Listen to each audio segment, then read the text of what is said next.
Hey, my name is Ayanna Freedom. We're going to be working with the 12 body agreements to release stress, bring in joy, racial trauma healing, collective healing, healing marginalized and oppressed communities, healing your body, ways to rest and release hustle culture, ways to nurture yourself, cultivating your tribe and being present with them, loving the fuck out of your body, and what the fuck is menopause?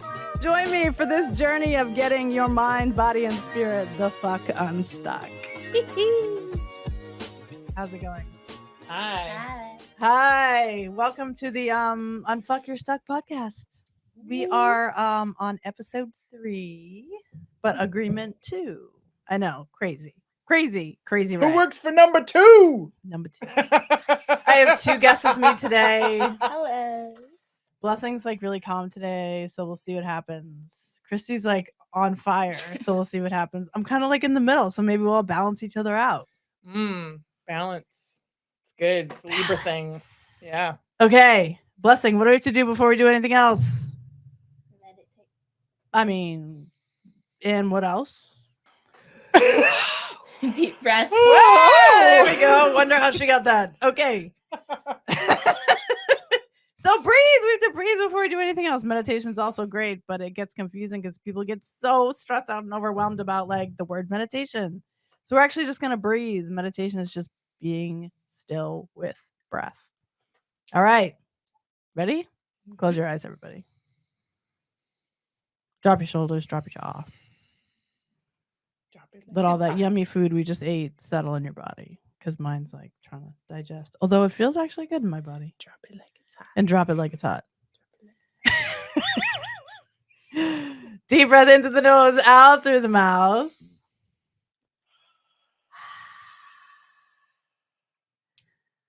Yeah. And then just let the body pause.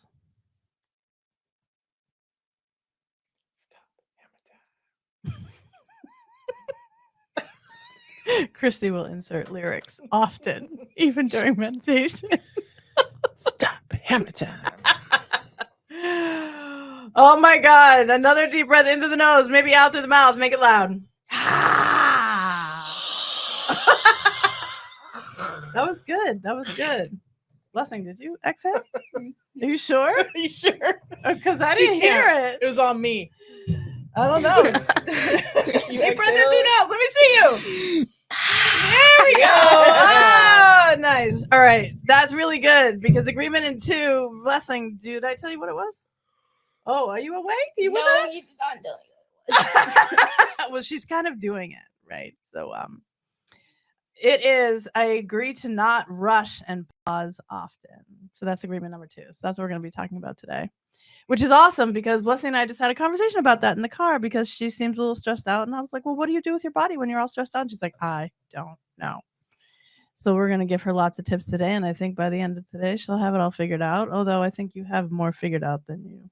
Christy, you said you had like tons of content you wanted to talk about today. I don't know about content, but I had a joke. This topic is right up my alley. I am very interesting. And I mean by that interesting, but I'm also into resting. Oh, Get it? Wait. What is that? We need like a pipe.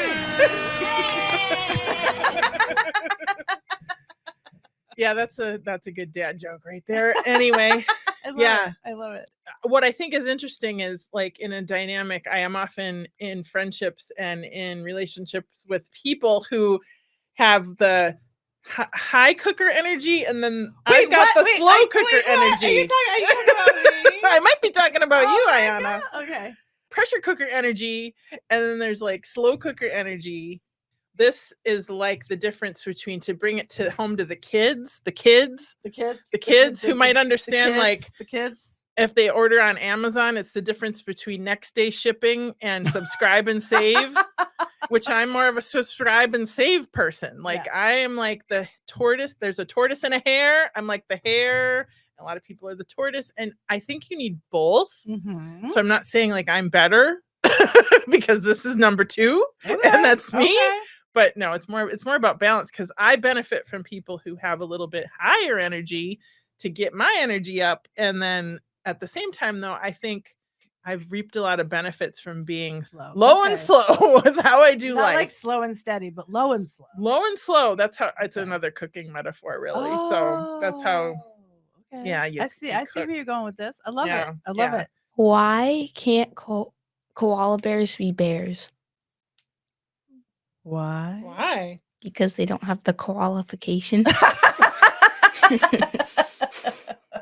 I love koala bear energy. That koala bear energy is low and slow. They eat, they sit, they hug a tree, and they eat lettuce, and that's about it. Oh my God. And how happy are they? I don't know. We got koala bears. We got all turtles.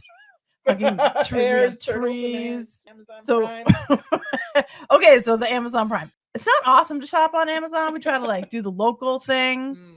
But like people love Amazon because of the instant gratification, right? You get it like the next day. Yep. So that's how we're gonna like pause and slow it down because we actually don't need all that shit. Like we don't need the boxes from Amazon. We think we do, but that's just because commercial and hustle culture and all that. So to loop it back around. Do you approve of Amazon? No, philosophically, but I've also written 2 books were uploaded through Amazon. What And about so that's tricky. what about kids' costumes for Halloween? Let's talk about that. Okay. What did you send me the other day? I sent her a police outfit for Halloween, and it had like really high boots. And my dad said, "You just have to approve it through mom." So he basically said yes to it. Yeah. What can you describe the costume a little bit more than like just the boots? It was like a t-shirt with like a t-shirt. Like what kind of t-shirt? like a triangle kind or V-shaped Yeah, we would call that cleavage. cleavage, Low cut. Low cut. like a high heel. It was Yeah, like right. So it was like a high. Okay, so basically it was like a sexy hot mama police outfit. Did I approve of that? No. Your dad approved of that? He said you have to run it through your mom, The old run it by your mom. which was trick. basically a yes. I think it was basically a I No, don't it was want to make a basically decision. right. Like, wait, what? First of all, like, why would your dad want you to be wearing like a hot, sexy police outfit walking around on Halloween? I mean, hey. Well, I'm being a doctor. Hell yeah, you with are. my blue Crocs. Hell yeah, you are, because that's And a way better scrubs. outfit. So why do you want to be a doctor? Because black doctors are cool. Because black doctors are cool, because there's not many of them. There's true that. So we're going to increase the black doctorness on Halloween and beyond. How about that? Yes. And not sexy, hot, black cops. Although if they were men, I'm down for that. Although maybe not even. I mean, Not for that age group. I don't know. Right, not for that age group. Not for that age group. I had the vision of like also not just the sexiness that was giving me a hard time, but it was I don't know, black people in relationships with cops. It's like a whole thing. I do want to talk about the topic. Yes. Marinate story. Okay. Heard of this. No, it's the slow cooker story. So where that came from was I was in Mexico last year and I met with someone that does I don't even know what it's called now. Oh, human design. And they read like your chart and what time you're born and all that stuff. And as she said that I could ask her questions about my life. And so I was asking all about my job, my career, relationships, all the things and like what's happening. And her response was, right now, you're operating like a pressure cooker and you really need to operate like slow cooker energy. And once you're in the slow cooker energy, everything will unfold and fall into what you need. And she was right. There was many things that came out of that. But what was funny is if I did not use slow cooker energy, that thing would fall apart very quickly. So yeah, that's where the slow cooker energy came from. I feel like it ties in with manifestation to some degree. Like when you try to force a manifestation, like that's not how that works. And, but what are your thoughts on that? So yeah, it's like you can't force anything is like where that comes from. Like you can't force something to happen. You can only create the energy and then allow. So if you're trying to manifest stuff, you have to really just be in the energy of it. And then, but if you try to force it, stuff just falls apart. Just doesn't even. So you have to like marinate in a soup of allowing. Yeah. In a crock pot. Oh my gosh, crock pots in fall are amazing. Pot. Like just let it simmer, baby. Just let it simmer. Just let it simmer. Yeah. It's not sizzle, it's simmer. Simmer. Yeah. Simmer. Yeah. So here's a fun fact about rushing. And that's why I created this number 2 is, this is like science, but also social work, also trauma information. When you're rushing, like if you're rushing to work, for example, or school, I don't know, that's when we tend to rush the most is in the morning, right? Your body starts to feel not good. So in other words, Blessing, how does your body feel when I'm trying to get you to go and I'm getting angry and anxious? Rush. Yeah, how does it feel in your body? Not good. Gut? I don't know, like in my hands when I'm brain? picking stuff up, trying to get out the door. Yeah, and you drop stuff. Yes. Yeah, so maybe that's anxiety. But you may want to start to become aware of in the morning, if I'm rushing and you're stressed out because I'm rushing you, like maybe take note of where that lands in your body. What's happening in your body?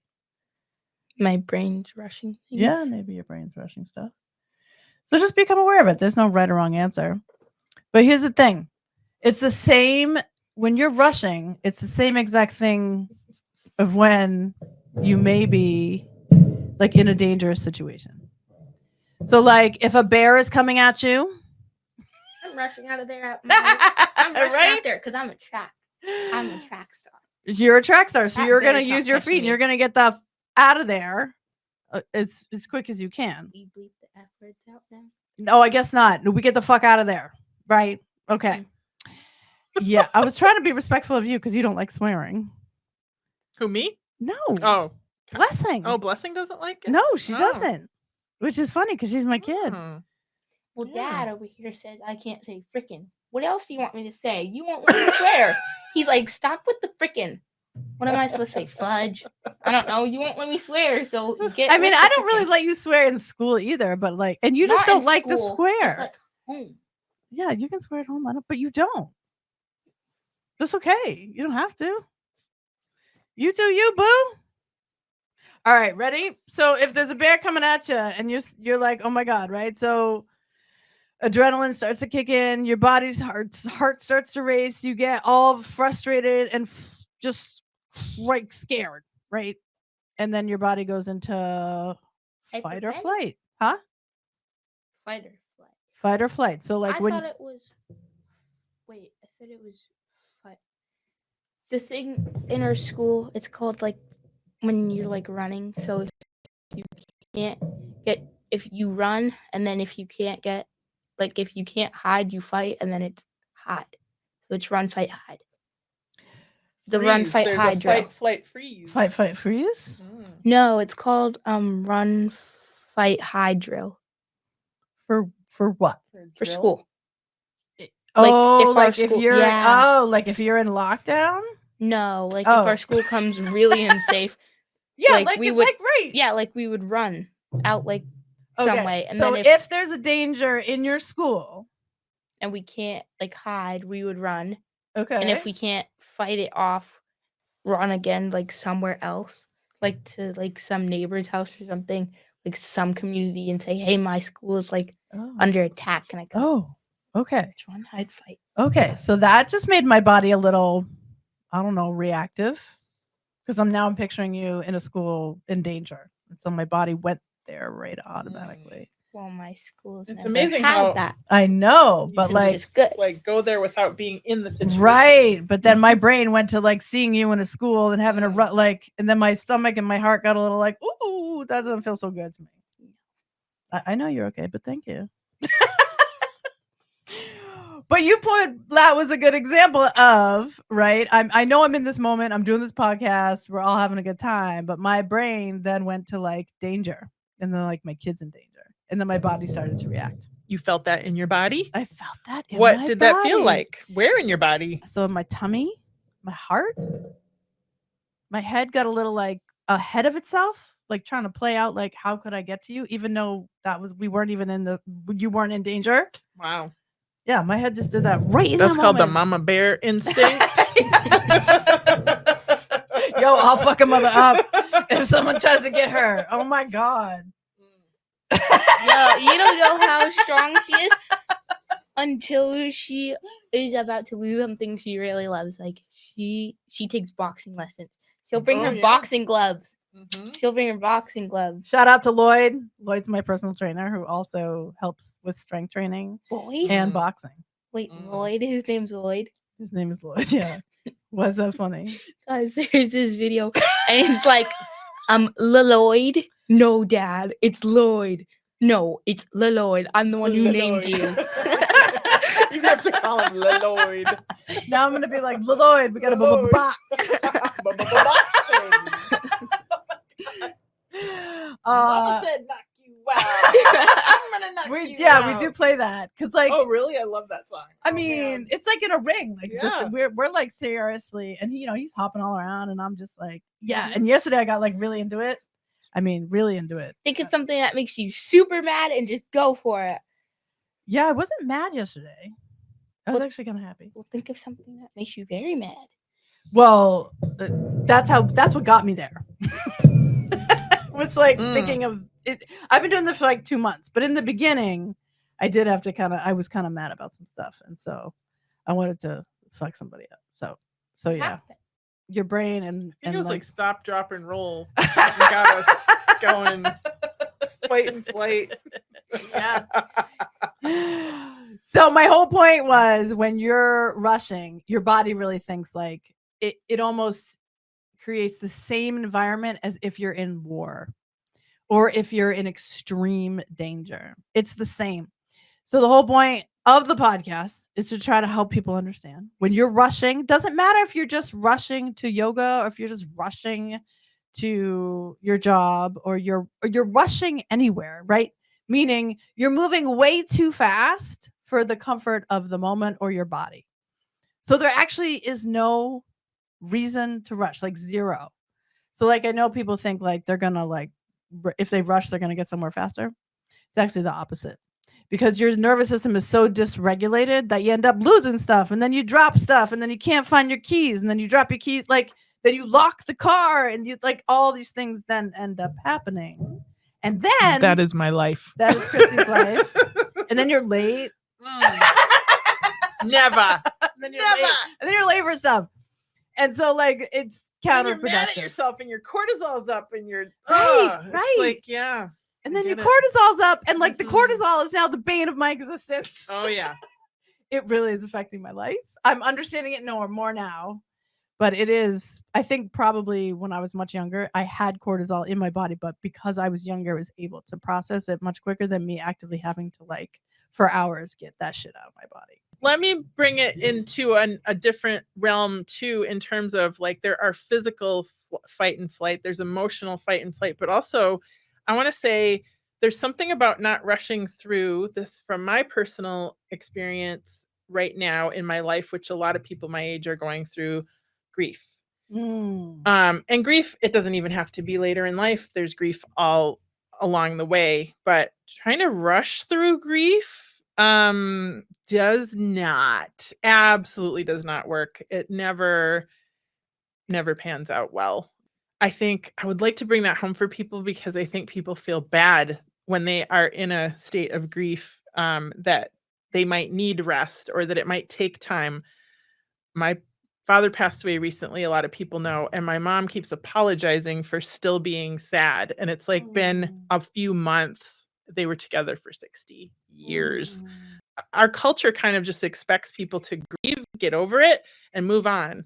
And although I do think that you can move on productively, it's not, I've loved some of the advice that I've heard where it's like, don't worry, you got the rest of your life to grieve. Like, don't rush through it. Like, there's so many nuances to it that can be sacred, but we try to avoid like the negative feelings in life. And I think what you do when you stew in that pot is that you do more allowing of like even the uncomfortable stuff to just be. And as I've done that, I've actually connected deeper with people and even myself over that kind of stuff. So I just love the notion, because even though I'm already a slow cooker person, you still have to remind yourself even more. And I wanted to commend you because I was like worried when your dad died because you're so close with your dad. I thought like this is gonna take you down a little, like, and it has not. Like the grace in which you're like, it's almost like you seem healthier, like and better. And I like, what's going on there? Like, talk to me about that. Outwardly, I think I do somewhat project that. It doesn't mean that it's like on the inside feeling like that all the time, but I've also already been through grief in a way that I feel like I learned it was almost like practice for the real thing, the real drill. When I was younger, I went through a divorce and I had a miscarriage. And those two things were so like threw me into depression that was like, I didn't know what was happening. And at the time I didn't realize, but I was going through menopause at the same time. So like put that all together and then try to just function as a human being in a society that doesn't really want to give you breaks, or like you can't stop making money. You can't, like there's all these pressures that you just have to keep going, and they have sympathy for you for a while, but then it's like, as a society, we're like, move on, move on, move on culture. It's hard to find spaces where you can actually then heal yourself. And, but it's sent me on a journey of learning about myself and learning about codependency and learning about all this stuff, and to learn about grief itself. It was a course in how to grieve. And so I do allow myself to be sad and cry, and I don't try to suppress it, because when I tried to suppress it, that's when I got debilitating depression and couldn't move out of bed. And like, you didn't feel like you could move, and you didn't feel like you had to hide it. You didn't want to be around people, and because nobody wants to be around somebody who's depressed. But at the same time, it's just, I don't know anybody who loses a parent that means a lot to them, like that can just, regardless, it's just, it's difficult. But the fact that I have people who I can talk to about it, and that I can be authentic, and that I can just talk about those feelings, like it really makes the difference. And that's being in a slower space. And also I've kind of let go of, the things that I feel like I need to go. I will take breaks if I need it. And part of me, I still, it's like, it's not finished yet. It might be a graceful process right now, but it's hard. And but I the more I talk about it, the better it is. And I've kind of surrounded myself with a tribe that is really healthy for me. So that's really important as well. And I'm picky about who I end up, sharing my energy with, and so important. And not in a elitist way, but more in a like, kinda, wow, can like, you? Yeah, I mean, you gotta be elitist. Are you? You gotta be. Well, it's in that that regard. I think it's the opposite of elitist, because I'm more like, I just gravitate towards people who are like, let's be honest with each other, and let's like, not, it's not, the pickiness is not about like how people look on the outside, or how they, it's how people treat people, how people reflect on themselves. And I'm all about that. Grief comes in like so many ways, and I'm thinking about this because it's come up a lot just in the world lately, with war that we're still in over a year now, and the amounts of people that have just been killed and died, women, children, all just for so long. And the hurricanes, there's there's lots of just like a lot, and it continues. And then we're in this political war where it feels like spirits are dying as a result of this current political climate that we're in. So there's like a lot of grief happening. And then there's people actually dying. There's a lot of suicide right now. And I can't help but think that it's a result of all of the things that are happening culturally in the world right now that feel so hopeless because it's gone on for so long. And then the division of the politics in which everyone has become unhuman to each other. It's like, if you want to exist in a conservative world, liberal world, radical world, then you therefore are not human to me because you're not in my camp. And that in and of itself feels to the body like suicide, because it's people need to be interconnected regardless of their beliefs. And I know that's really, really hard for some people to navigate, to understand, particularly if the political party feels like it's harmful to humans. Right? Yeah. Then that it gets hard for people to coexist in that. But we really got to try to find a way. I want to fast track it. Like, I want the grief to be over. There's no such thing in that. It's really navigating the waters of grief, which just go like this. Yeah. There's a lot of pain that happened when I got separated from this one's dad, even though her dad and I get along great. There was a lot of pain there of like undoing,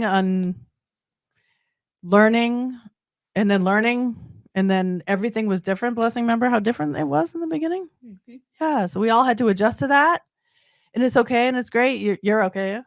Okay. Even if you aren't, you could say that. Yeah.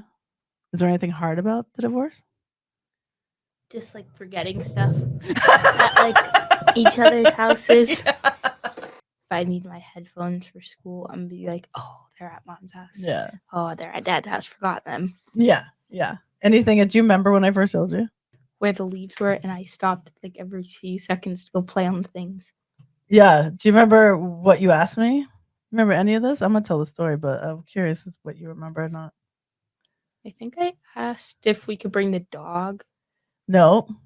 After the crying, after the snots, after the wiping each other's tears and letting each other know we're going to be okay.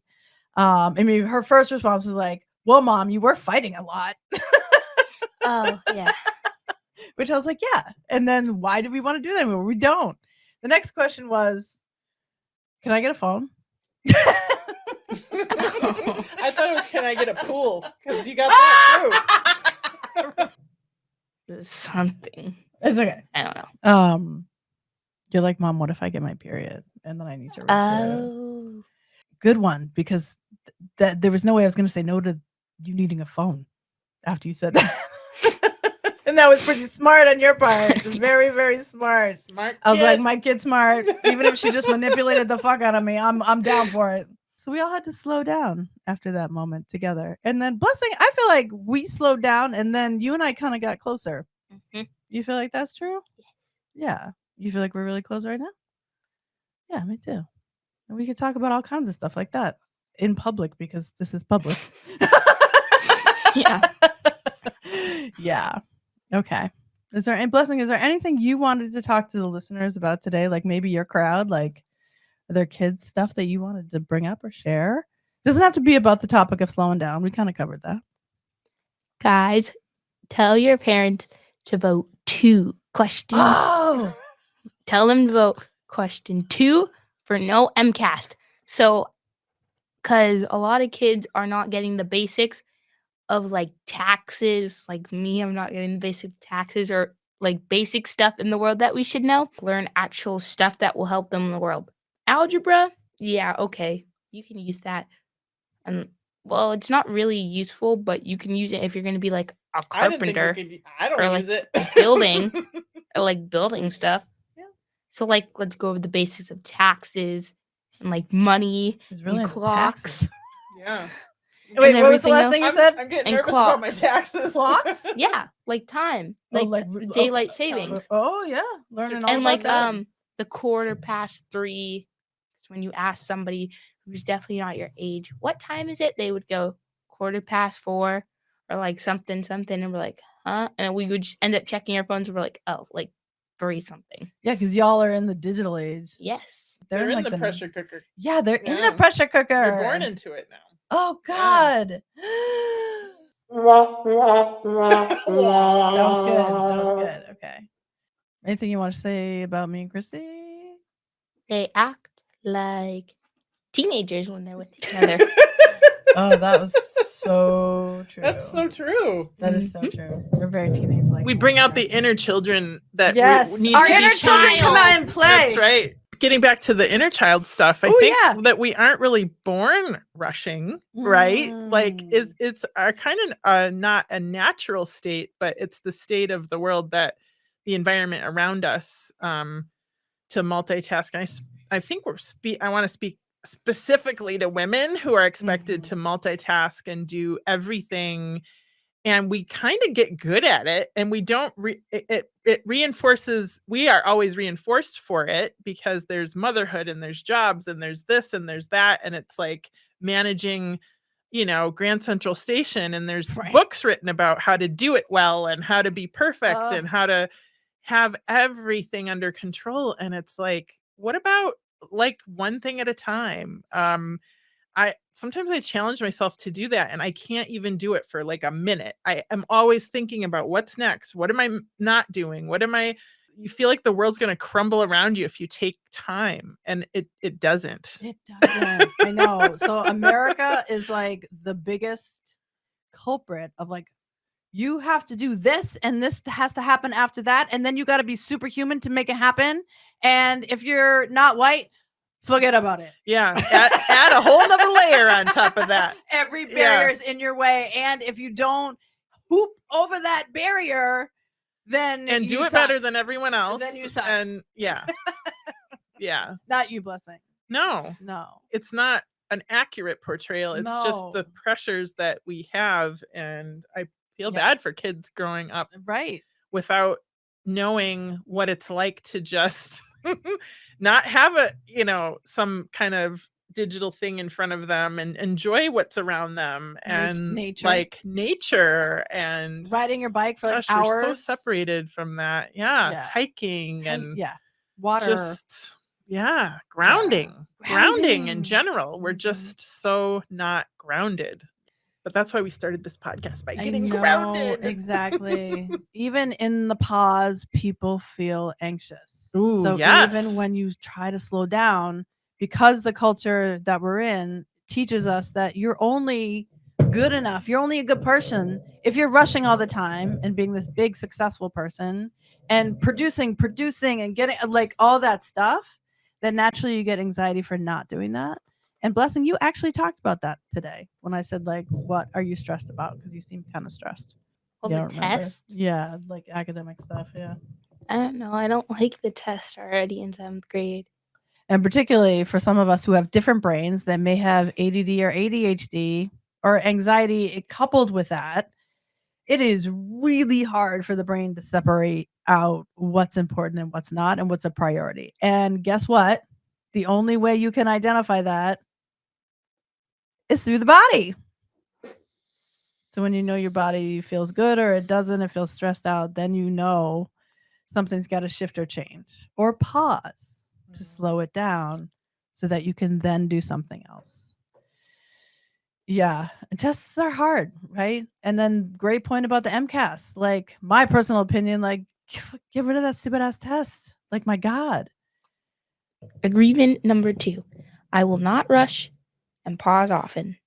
What is something you can remove that is adding to your stress, and one thing that you can invite in? Think in terms of what hurts and helps your body on a daily basis. So those are some tips of how to use agreement number 2. But when you really think about the fight and flight and then the detrimental sort of cortisol and all the things that interact with the body around rushing, I mean, it can create things into dis-ease, right? Which then becomes disease. So you want to think about it on that level. Bring a notebook with you tomorrow or the next day or sometime this week.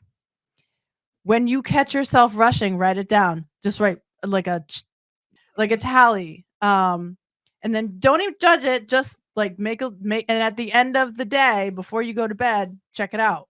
See how many are on there. It's going to floor you. 90% of rushing is not conscious. Pause, breathe, right? Even if you're in the car, I pull over all the time, especially when other people have road rage and it's getting to my nervous system. I pull over, just breathe. Yeah, just want to do that. But thanks, Christy, for that. I don't think it comes intuitively to us because we are kind of so separated. Like, we can intellectualize what slowing down means, but what our body needs, that's almost like a foreign concept. So I think that's what's revolutionary about what your suggestion is there. And it's also, I like the allowing and inviting and that kind of language versus like, you can't do it, or, you need to change. Like if you put too much pressure on yourself to slow down, that in itself is like counterproductive. And I know. like, Blessing, you're so lucky that your mom asks you those things, even if you don't know the answers right now, because those questions are like so helpful as you grow up and face challenges to like be more in touch with your body. And cool.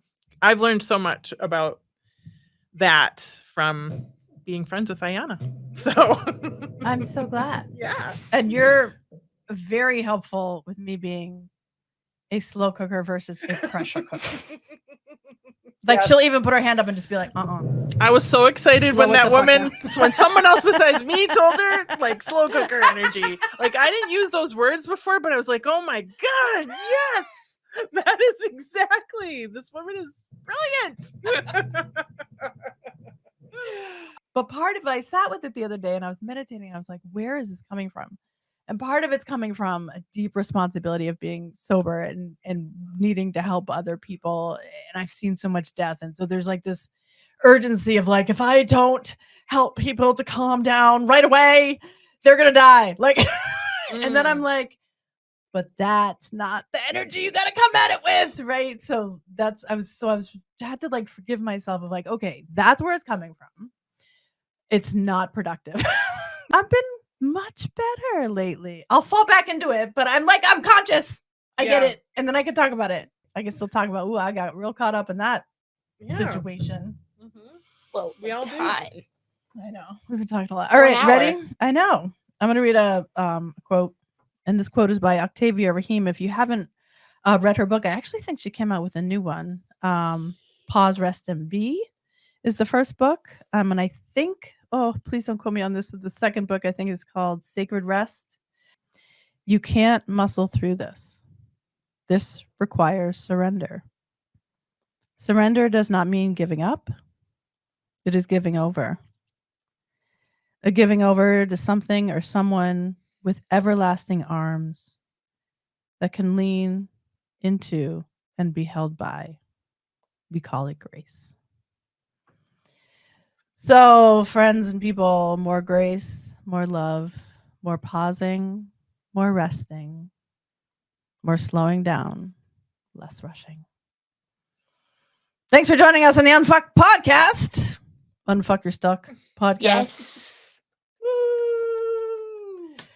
We need to also just say something we love about our bodies because, Christy, we integrated that into this one too. I'm looking at Blessing's eyes and I'm like, those things are dope. When we first adopted you and we got the picture of you. There was a picture? Yeah.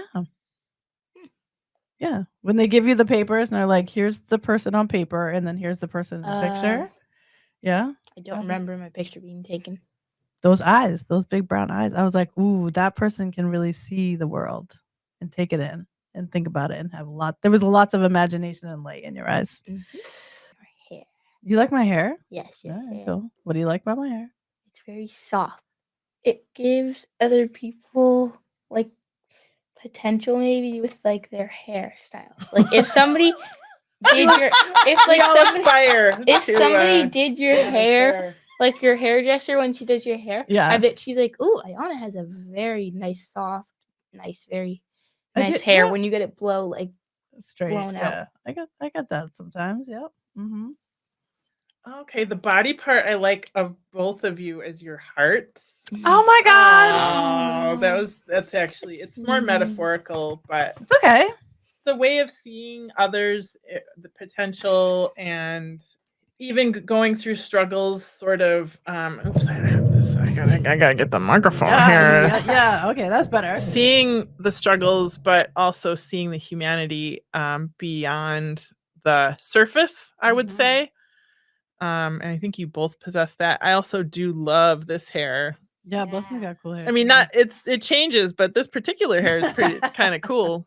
All right, Blessing, what's something you like about your body or that you love? My muscles. Yeah, man, you're ripped. How strong you are ripped. I have a quote to end us, guys. Wait, Christy has to do what she loves about her, and then I got to do whatever. And then you can. I mean, I have come to love my body in general. I guess one thing that came to light when I was back for my dad's memorial service, and I once again saw all of my relatives, especially on the Ray side. We all have a similar body shape. It was like seeing familiarity. Whereas I often think of myself as, oh, I'm gonna cry. It's okay. So different than other people. Mhm. People throughout my life always point that out, and they're just pointing out the obvious. Yeah. But I've always been ashamed of it instead of like embracing it. Yeah, And yeah. it was nice to see family that it's like you belong. And in the Midwest in general, So cool. more people look like me than look like, I don't know, out east. I just feel sometimes, oh, It's okay. so out of place. It was like coming home kind of. So it was nice. And I appreciated it more I love that. instead of fighting against it. I was like, I have some beautiful aunts on my dad's side, and they're so strong and they're so compassionate, and nobody's perfect, but it was just really nice to be around tribe family again. Yeah. And yeah. So body shape, I guess I'm starting to love and not resent. There we go. I love it. Oh, that was so beautiful coming home. Okay, for some reason my hips are coming up. Yeah, I think I've been really aware of them lately. Just so I'm doing this month-long course with Sean Korn around menopause and change and midlife rebirth, as she likes to call it. I'm trying to like put that hat on instead of like this sucks, because everything's different and everything's changing. I don't like it. Yeah. But there is real power in my hips and a lot of emotion, which I think for a long time I've been sort of afraid to crack, or because that when I slow down lately, when I've been meditating and doing all the things that she's saying to do, there is like a whole lot of stuff in the hips. There's a lot of activation, a lot of energy. So I'm like slowly working with like what is in there. And it has to do with like, I recently had hysterectomy, with like birthing and mothering and in all the energy places and creativity and the chakra sacred. So all of that is just coming up. And so I'm trying to let it unfold without letting myself get trapped in like the trauma of it. So I'm just grateful that my hips have been holding that for me for my whole life. I think in many ways until this moment, it's kept me safe. It's quite a process. Love And it. your butt. And my butt's fucking dope. Yeah. Her butt is all muscle from yoga. Muscle from Well, now it's from strength training. We call that Lloyd. Yeah. Lloyd. Lloyd. He's gonna die. He's gonna be like, what are you? He's like the most private guy. He's gonna be like, I'm gonna kill you. All right, Blessing, close us out. What do you got? All right, ready, guys? Listening to your body. Found this from this person on YouTube, and she said it very good. Your neck is not a hanger, so don't hang it. Your paper is not skin, so don't cut it. And your heart is not a lock, so don't lock it. Have a nice day. Have a nice day. Have a nice day. Peace out. That was great. Bye. Unfuck Your Stock is being produced by Lemonadio. When life gives you lemons, make radio. We encourage everyone to listenhappier.com.